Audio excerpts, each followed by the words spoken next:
What's up mga idol? Ray Parks, babalik na daw sa PBA, gusto maglaro sa Hinebra.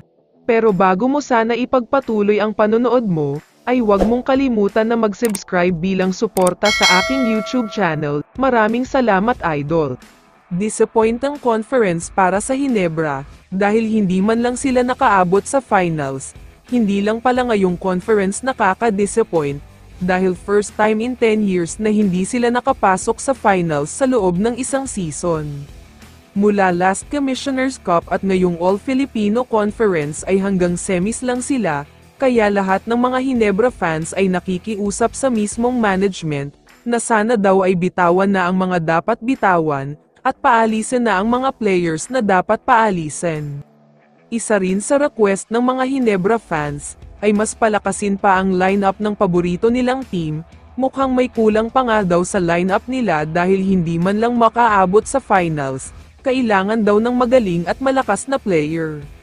Samantala, mukhang may good news na agad para sa Hinebra, dahil naglabas ng balita ang iba't ibang mga legit na source, at sinasabing babalik na daw sa PBA itong si Ray Parks, dahil hindi na siya nakakuha ng kontrata sa Japan B-League.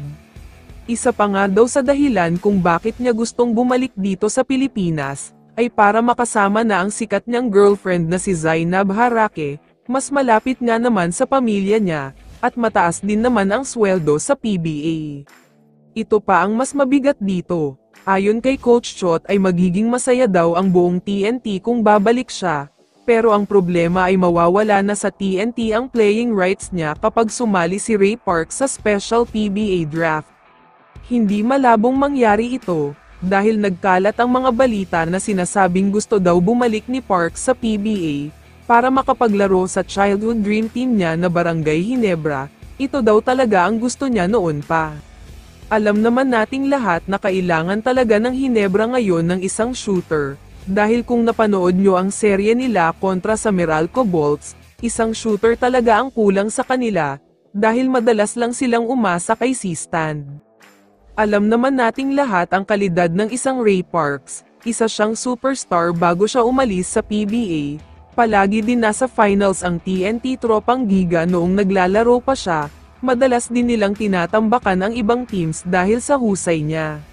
Kung makukuha siya ng Hinebra, sa tingin ko ay ito na siguro ang simula ng pag-angat nila, baka nga sila na ang papalit sa powerhouse team na SMB, at baka makuha na din nila ang matagal na nilang inaasam na Grand Slam title. Kaya naman kung ikaw ang tatanungin idol, ano ang masasabi mo sa balitang ito? I-comment mo naman ang sagot mo sa tanong na ito. So dito na nagtatapos ang video na ito. Maraming salamat sa pagsuporta at panonood mga idol. Ingat at bye-bye.